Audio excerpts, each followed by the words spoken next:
But at the end of the day, the metaverse is alive and kicking. We still have blockchain system. We still have NFT that are going on. We still have 3D engines. We still have Fortnite. We still have Roblox that is killing it.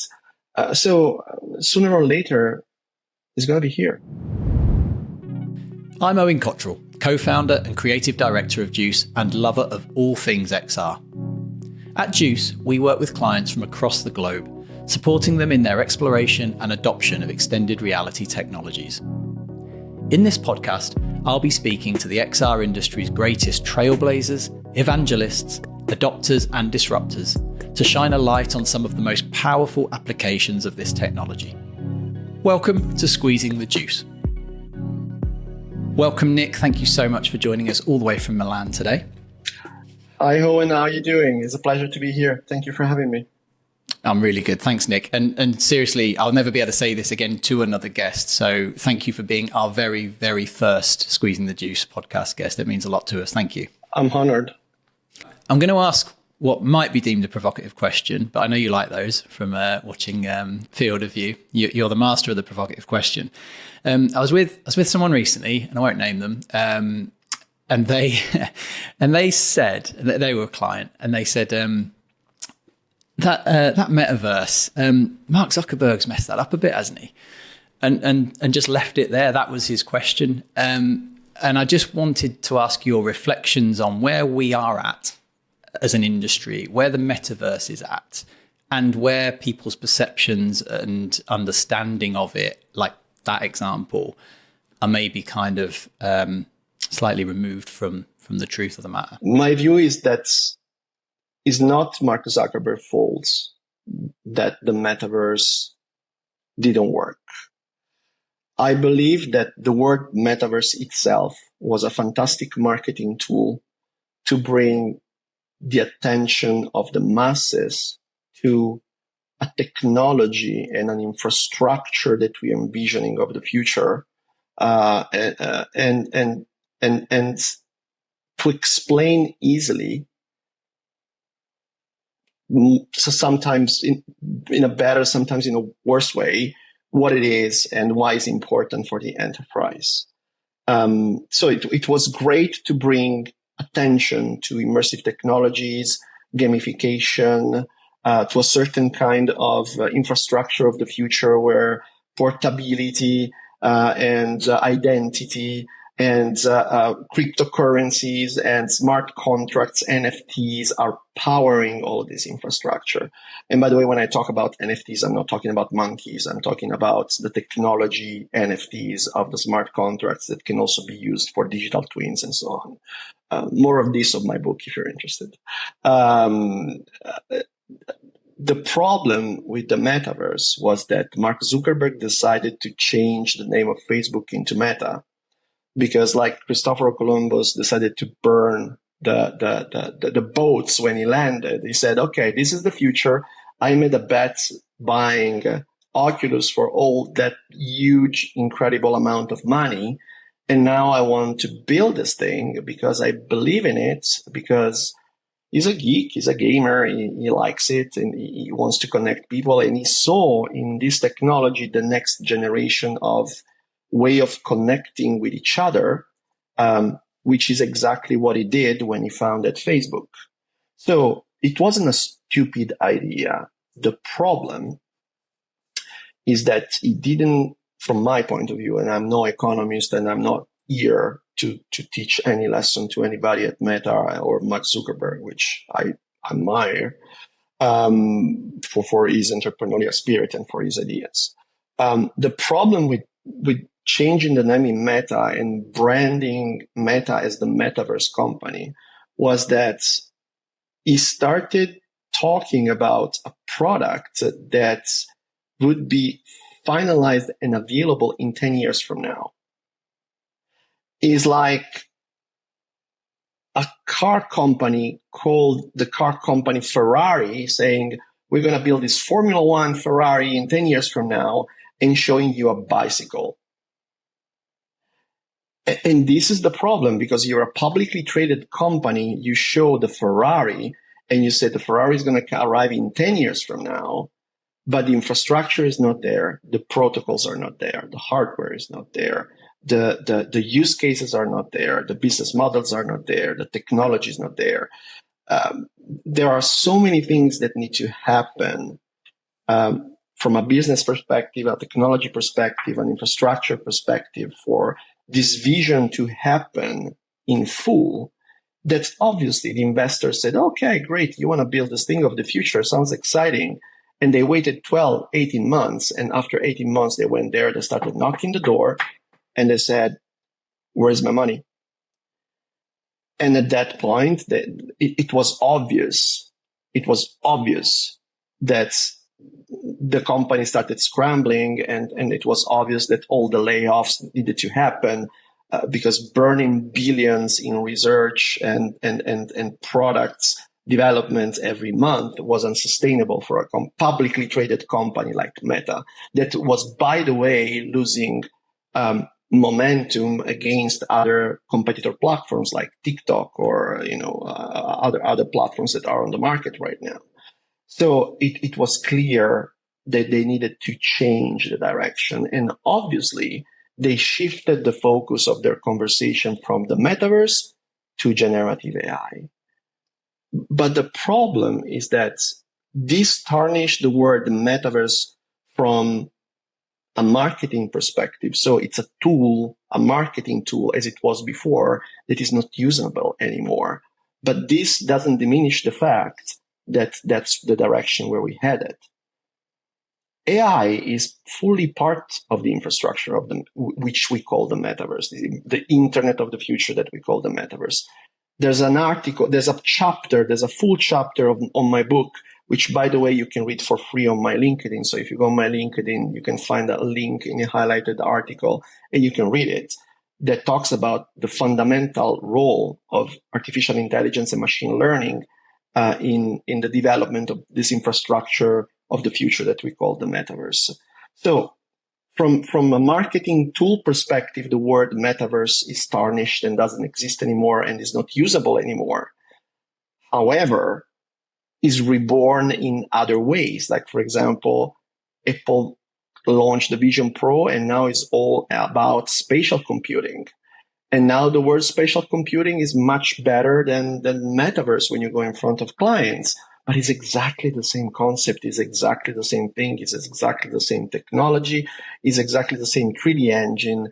It's just that Apple made it a little bit sexier. And also, it's interesting because while companies like Epic Games and Meta wanted to link their product to this marketing tool that is the word metaverse, Apple always steered away from this kind of processes, from potential fads, because they want products that will never go out of fashion when it comes to naming and when it comes to category. So that's why they define their Apple Vision as spatial computer, which is a computer that is using the space in order to do all the operations and the programs and so on. So we are talking about a different marketing strategy and positioning of a product that does exactly the same thing of a Meta Quest 3, which, by the way, is a fantastic product as well. They have different purposes from my point of view, because while the Meta Quest 3 is more aimed to gaming, the Vision Pro seems more aimed to personal entertainment and productivity in some sort of way, although it's not clear yet because we haven't seen those 200 apps that will be available on the App Store at launch.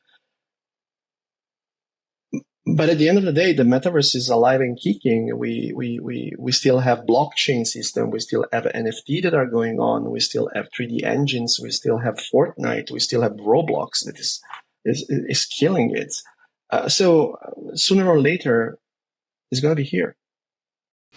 Couldn't agree more. And I think what's really interesting is one of your chapters in the book you entitled A Brave New World.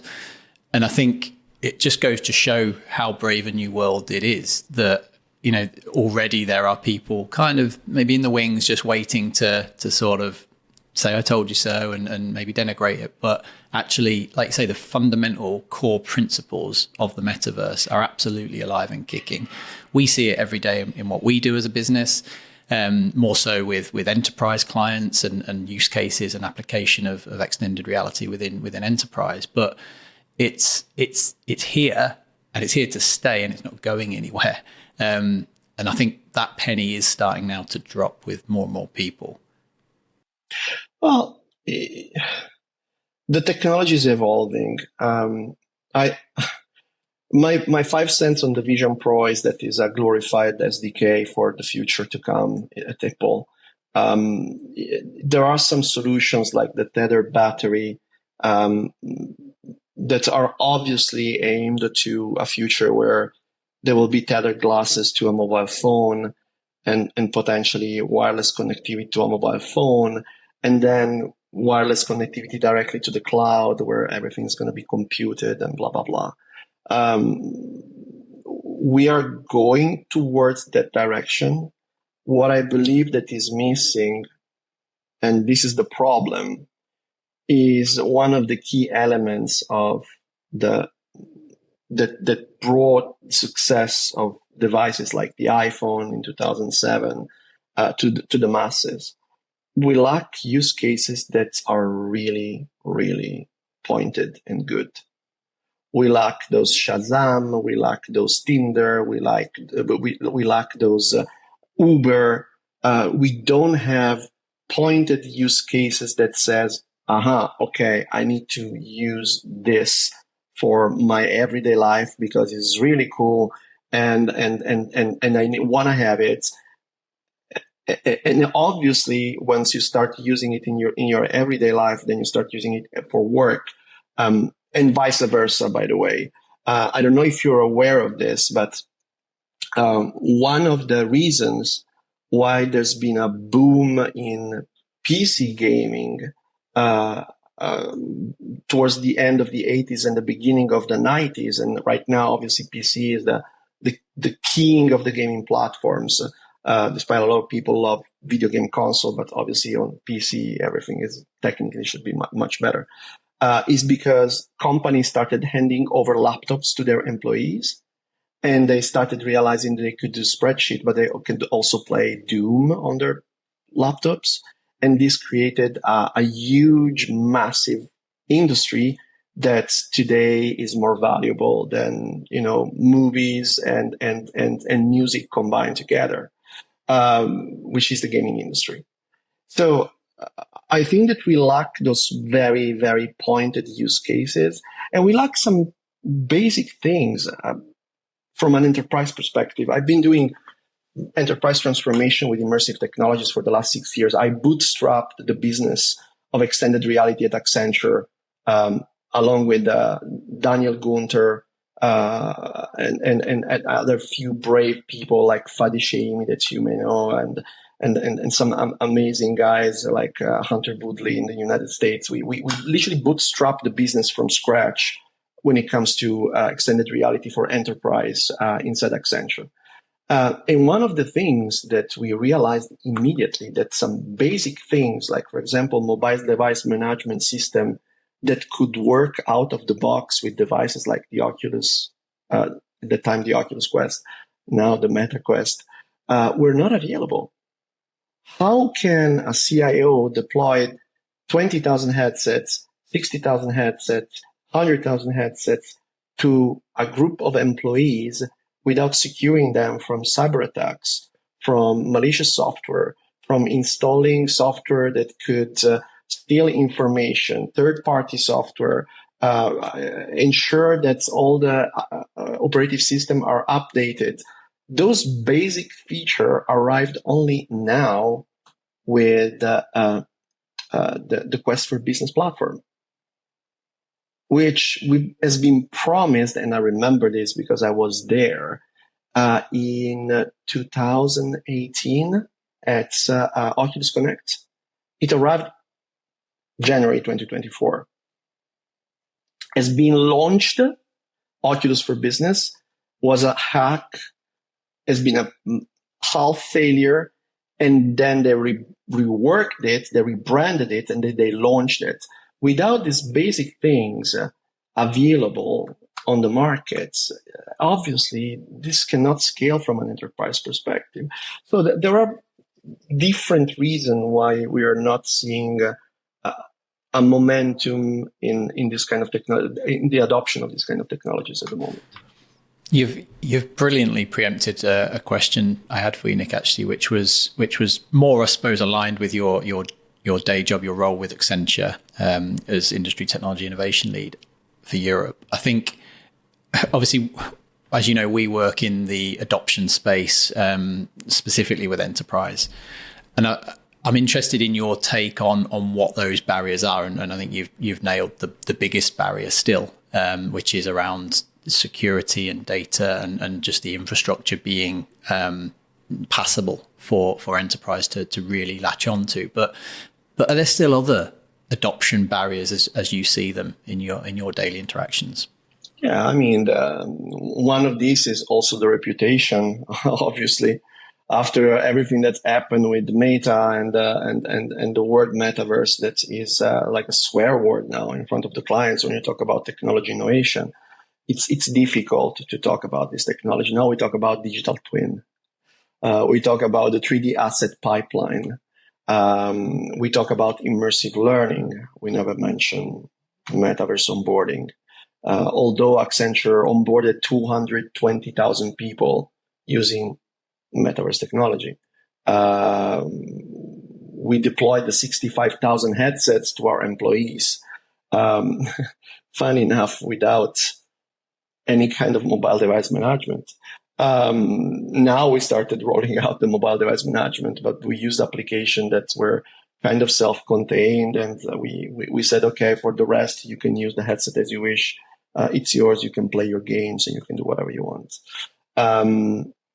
But because we wanted to do it, we found the value, and we wanted to drink our own champagne. And we said, okay, it's important. We have to do it. We have to give the example. And it worked, and it works, and it's working. We're still ongoing. We're still doing it. Now we started rolling out Meta for Business, which is good. It's great. It's an enterprise system that works also with Intune and with VMware system, and that's important. Another thing that is missing is what I was saying before. A strategy behind the digital asset pipeline. What is the digital asset pipeline? Digital asset pipeline is the manipulation of 3D data and 3D content in a seamless way across all the different points of the value chain, from product design to product review to user acceptance testing to virtual reality training for people that's on the factory floor that need to manufacture the products, to just-in-time task guidance with HoloLens and smart glasses for the people actually on the factory floor, not in training, to product visualization and configuration for marketing and sales, to programmatically generated images for advertising on social media platform, to post-sale support, 3D manuals for the products. All of that content technically can be optimized and can be cheap to produce, and can also help reducing the cost of manufacturing for all the companies. Right now, there is a huge duplication of costs and services. There's a fragmentation of the user experience. There is a problem related to silo of business that are innovating in a tactical way rather than in a more strategic way. And this obviously creates this, problems when it comes to the harmonization of processes and services that are using 3D assets across all different points of the value chain. So there's no kind of 3D digital assembly line. I remember I did a project years ago for a global automotive client where in 2 months and a half, I had to envision the next 7 years of their journey into AR, VR, and immersive technologies. And I envisioned this digital assembly line of the future. it's key. Is something that some companies started doing. There are some innovators and disruptors in the field. There are some consumer products, and in particular, athletic apparel company, a global athletic apparel company, that are using not only 3D technologies, but also generative AI applied to 3D technologies in order to design new product lines and then visualize them, doing user acceptance testing, all this kind of stuff. There are some really, really cool things that are happening right now behind the scenes. And, I can see many of my clients, and we're working with them on this kind of things, are doing. But not every company right now is aware of all of this. And we are in the era of efficiency. We just came out of the era of efficiency. And unfortunately, year of efficiency means cutting budgets for innovation and cutting jobs. The shareholder like it. In fact, the share price of many companies are going up. You can see every major tech company laid off hundreds of thousands of people. This is a very, very quick way to reduce the operative cost of any company. But the problem is that if you don't invest in these technologies and this kind of innovation, sooner or later a disruptor will arrive that will do things better, faster, and in an easier way than you, and will have even lower cost of productivity for production, and higher productivity, and a better product than you, and a better distribution, and a more ubiquitous presence on the marketplace, and a better distribution also of their marketing assets, because obviously they can be, when it's digital, the marketing assets can be programmatically generated and modified based on people preferences and colors and so on. And they will be disrupted. Those companies that are laggards, or they're just saying, okay, let's close the tap of money for innovation and for disruption, they're going to be disrupted. It happened, many companies in the 80s, it happened to Blockbuster and Kodak. Is going to happen in the future, and we're going to see it more and more as these technologies as 3D and generative AI will become more and more prominent at the center of digital transformation programs for agencies and companies. So, Nick, I think what you've touched upon there is a lot of reasons to be positive and be happy about the exciting applications of this type of technology. We at Juice, we talk about applied XR all the time, and purpose-driven use cases and purpose-driven leverage of this type of tech. So I was interested to ask you what you would pick out, if you could, as your favorite use case and favorite application of extended reality technology, ideally from our perspective in an enterprise context, but not necessarily, doesn't have to be. My favorites. It's difficult. It's like asking, "What's your favorite child? Who's your favorite child?" Well, probably it's my first big love, which is immersive learning. I've been designing the immersive learning offering at Accenture as my major was driving the business in Europe for extended reality, and my minor at Accenture was designing the offering globally, the go-to-market offering globally for immersive learning. And we deployed some really cool stuff to a lot of clients, and we deployed internally those 60,000 headsets, and we ran the program for onboarding Accenturians to 220,000 people have been onboarded since 2020 using this program by Accenture. So I think that immersive learning is powerful, and immersive learning is the future of education. Right now, I believe that the stars are aligning in order to also provide a better interaction between users and digital humans and avatars. If you think about it, before, everything that was related to immersive learning was mostly on rails and prescripted, a little bit like a video game. Instead, right now, when it comes to soft skills, people will be able to use large language model to do conversation with the digital human and virtual avatars in order to improve their social skills and the way that they talk to people. It's going to be possible to potentially track vectors of movement in space of employees that are doing hard skill jobs in order to understand and capture what are the actions that could lead more often to failure. And through ingesting those vectors and those trajectories of movement of those users in space, train machine learning algorithms that could potentially do predictive analytics for the same kind of action, but in the real world using headsets like Microsoft HoloLens, for example, or Magic Leap. By the way, there's a keynote that I gave at AW in 2018 about the same topic. So if you're interested about this thing, you can check what I was talking about, what I'm talking about on this keynote that is now, it aged quite well, I have to say.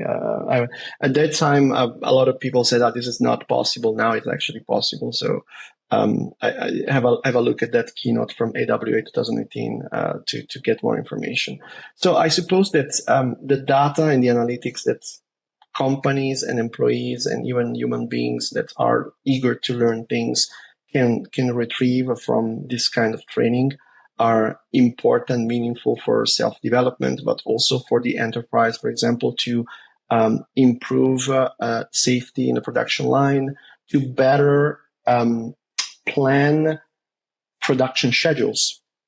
Because, for example, imagine that you are an automotive client and you have to start producing a car that has a completely new way to be assembled.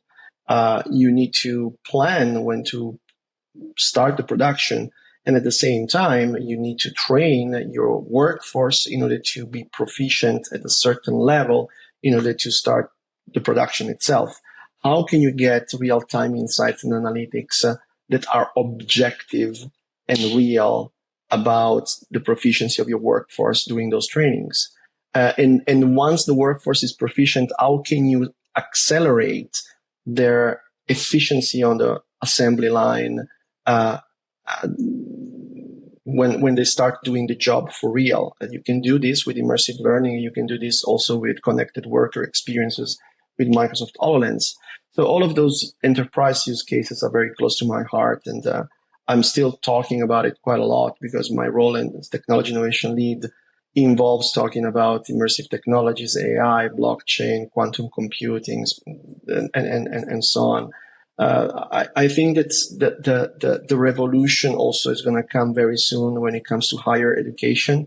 We're going to see in the future more and more use cases that are related to higher education and university studies.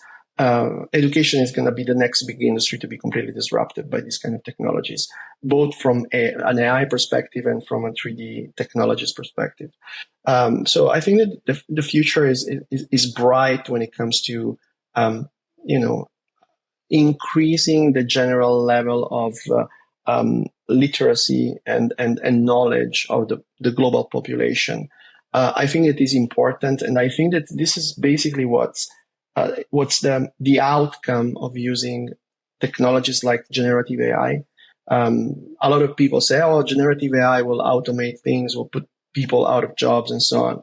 I believe instead that generative AI is not going to put people out of jobs. That generative AI will raise the average quality of people output, and will increase the productivity and will increase also our threshold for what we think is acceptable. So we're probably going to become a little bit more spoiled when it comes to accepting that brief or accepting that output from our colleagues and from the company that we're working with in the end, because obviously generative AI will make everything beautiful, everything perfectly acceptable from a grammar perspective or from a design perspective and so on. But this is all, but generative AI will also enable a better level of education for everybody. And I hope that this technology is not going to be an elite technology just for the few. One of my big worries, probably the biggest worry that I have for this world, is that the digital divide and access to disruptive technologies like AI will increase the digital divide from a global perspective. It's news of today that Elon Musk implanted successfully the first Neuralink into a human being. Nor that I truly believe this, because Elon Musk has, has his own way of telling the truth and to, bending the reality when it comes to company achievements. But what is certain is that the merge between the digital and the physical will happen very soon, sooner than we expect. I believe in the next 100 years, we will start having fully cybernetic implants, and we will need to merge with this kind of system, because otherwise we're not going to survive. AI was going to become immensely more knowledgeable and powerful from an intellectual perspective than all the global population combined of this planet. So I think that's people that will get access to those implants to connect with those AI system will probably become like a different kind of humans, like next generation humans. And if the access is not going to be available to everybody and easy to access for everybody, we're going to have different kind of population. We're going to have a population of people that are intellectually normal and people that are intellectually superhuman. And this is going to create problems. It's going to create a new wave of racism. It's going to create more, disconnection between people and nations and so on. And we certainly don't need that. And it's one of the topic that I'm covering in my book, but it's one of the things that I also cover mostly on many of my speeches and many times that I'm on stage talking to young students at universities. Great stuff. Yeah, it comes through loud and clear in the book, actually. So again, it's one of the other things I love about it is the balance that you strike between talking about the tech and the art of the possible and what the future could look like and will look like, but also the sense of responsibility that we all collectively need to have as a global society at this time. That very much is Brave New World. I did want to ask you a question about the interrelationship between XR and AI. Again, it's a chapter devoted to it in the book. But yeah, could you give us your sort of take as we sit here today at the start of 2024, really, on that? Are they mutually dependent, XR and AI? They can live a life of their own, but if mixed together, that's where the magic happens.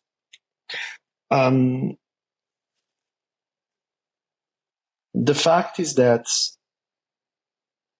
AI is able to programmatically generate the content that populates the virtual world that is visualized and made immersive by 3D technologies. So in a world where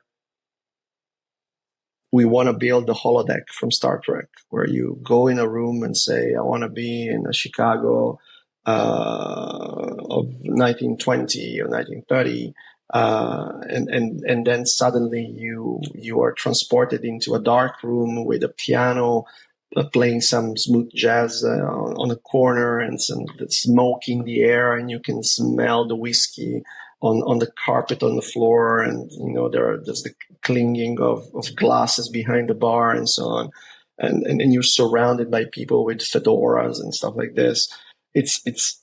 You need a system that is able to understand what you mean when you say, I want to be in a Chicago of 1920 or 1930. You need a system that is able to programmatically generate the assets and the mood and the music and the dialogues and the people that are around you. And you need a system that is able to allow you to interact with all of those elements in a programmatic way, in an unscripted way, because our life is completely unscripted. At least I hope so. Otherwise, we're probably going to be in a video game. So in order to obtain this kind of use cases and to have this kind of features in a digital environment, it's obvious that you need an agent that is able to comprehend what you want and execute the brief. It's like having a creative director making a movie in real time around you. The only thing is that the movie has you as a protagonist and you are living it in first person. At the same time, there's no better way to deliver content if not showing it directly in a natural way. So vision is a very powerful sense. Okay. Obviously there's the smell and the touch and so on, but those things will come in the future. I envision that, the gloves and the haptic suits and that kind of stuff, they failed miserably. We're going to have the other senses where we're going to have implants directly in our brain. And the sensorama, this kind of stuff doesn't work. It's a bit ridiculous from my point of view. But vision is powerful. And one of the unique selling points of the Vision Pro is the visualization of holograms of memories that you can shoot with a normal iPhone, and you can relive in a virtual 3D immersive way with a Apple Vision Pro. That's powerful. Video conference in an immersive way. Also, it's directly dependent from AI algorithm. You probably saw the technology from Meta, the codec avatars that are photorealistic avatars that look like human and act like human and talk like human. And it seems like there's an episode of Lex Fridman interviewing Mark Zuckerberg on his podcast, the Lex Fridman podcast, in a completely fully immersive environment, and they look real and they talk like they were in the same room, but they are hundreds of kilometers away from each other. Well, that technology couldn't exist without 3D technologies and AI combined together. So the use cases are many, from the programmatic generation of content to the creation of virtual avatar that it can talk to you and act towards you exactly as they are real, to the programmatic animation of facial expression of avatar that are puppeteered by real people in the real world. But there are other use cases. For example, one very important use case that I'm also mentioning on my book is the automatic detection of unsocial behaviors on virtual platforms. Because right now exists, but is not a huge thing. And obviously, the technology is not as immersive as the real world, but there is a very real threats that will happen in the future of physical harassment in those 3D immersive platforms. The spatial computing universe, because I don't want to use the metaverse world, will be very big, will be very vast. How can you monitor every corner of this universe where there are 3D worlds everywhere? There are already companies that are using AI system to detect cheaters. Call of Duty has one, for example. They detect if somebody is very, very, very good and very precise all the time, they kick him out of the game because they're using anti-cheat system.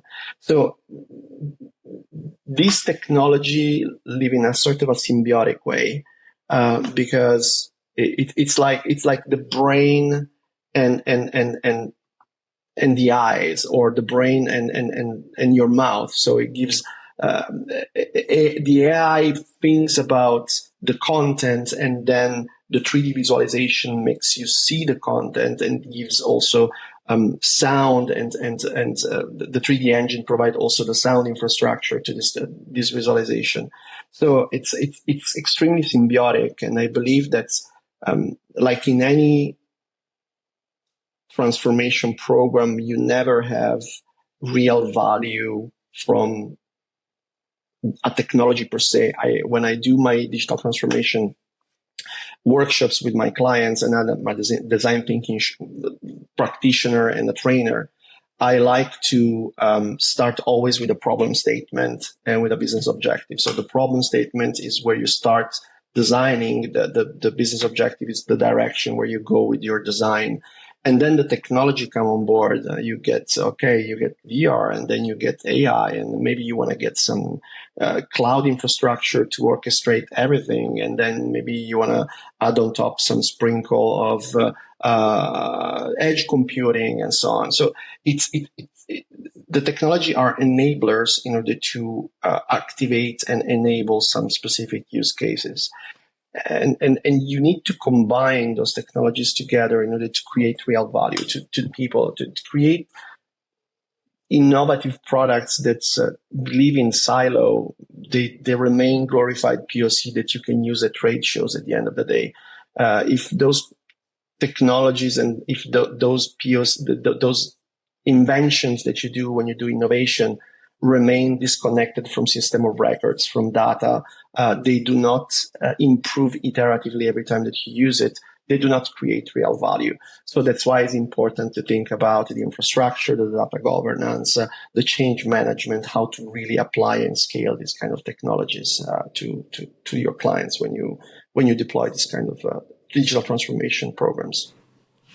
Fantastic. Thanks, Nick. I think just going to kind of ask you a question now that does speak to something you just said a few minutes ago around that sweet spot where the magic happens when we do blend these technologies effectively. And the question is this: if you could go to a specific place or moment in time, or be with a particular person from history in a VR experience or an immersive experience, where would you be? Who would you be with? What would you be witnessing? I would love to be in 1969, in that night, that summer night when we put our foot on the moon. I would love to relive that emotion. Unfortunately, it's difficult to relive that same emotion in VR because you know that happened. But I would love to be that person watching the television. My father told me stories about that night many times. And I believe that's probably one of the most meaningful modern moments in time that I would love to relive. I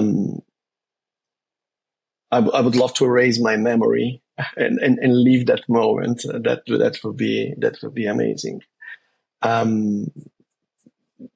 Fictional, if I could ask a generative AI system, my holodeck, my personal holodeck, to have the same kind of experience that Data from Star Trek: The Next Generation was having when playing poker with Stephen Hawking, Isaac Newton, and Albert Einstein. I think that would be amazing. That would be awesome. I'm a horrible poker player. But I have a very deep passion for astrophysics and theoretical physics. So, to be honest, when I started doing engineering, my other alternative was studying astrophysics. And I thought that I was too stupid to achieve it. So I decided to fall back into engineering. And then I threw away engineering and started studying media. But yeah, it's a huge passion of mine. And I would love to spend hours with those people talking about astrophysics. Funny enough, I started kind of doing similar thing, instructing ChatGPT and the mobile app. I don't know if you ever use the vocal chat of ChatGPT on the mobile app. If you are on the paid plan, you can use the natural language conversation with ChatGPT. And it was a week ago, I spent like 3 hours talking about quantum mechanics and theoretical physics with ChatGPT. It was fascinating. And I can't wait when those systems will become a little less verbose in the answers, and a little bit more creative and insightful, and potentially a little bit more cheeky in the way that they're delivering the content. Because right now it's a bit dry, and it lacks that kind of wittiness and sense of humor that, for example, somebody like Stephen Hawking always had, or Albert Einstein had, which is obviously a sign of a very smart person. And I missed that in the conversation. And also the answers were a little bit too long sometimes, very, very precise, but a little bit too long. Very academic answer rather than more conversational answer. But it's fascinating even right now if you try it. And if you're passionate about a topic that could be modern literature or like ancient sculpture and art or ancient Rome or modern ballet dancing, I invite you to try this feature of ChatGPT because it's fascinating. Fantastic. I definitely will. I think I love that answer, by the way. And what a poker table. What a poker table that would be. You'd have to be able to toggle off imposter syndrome emotion, I think. Oh, yeah. If you were pulling up a seat at that table. Fantastic, Nick. I just think to wrap, I'd like to just ask you one more question about where we're headed in the kind of short-term future, really. So we're recording this at the start of 2024. Where do you think we're going this year in XR? What do you think the big impact, the big splash is going to be in the next 12 months? I believe that the biggest revolution of XR will come from development in 3D visualization. I believe that the biggest revolution will come from SIGGRAPH. I don't know if you know, but SIGGRAPH is I'm going to say it for the people that don't know it from the audience. SIGGRAPH is the most important event in computer graphics in the world. And funny enough, in the last 10 years, the biggest discoveries and advancement that have been announced at SIGGRAPH were completely tied to artificial intelligence, machine learning models, and right now, generative AI. From real-time ray tracing to programmatic generation of assets and so on. I believe that the accelerated computation of models that can provide automatic beautification of scenes is going to be very, very important for this kind of technology. I'm talking about applying photorealistic filters to 3D generated graphics in real time with minimal lag. We're talking about milliseconds. The automatic upscaling of lower resolution to incredibly high resolution, like is happening right now with NVIDIA graphic cards with the technology called DLSS.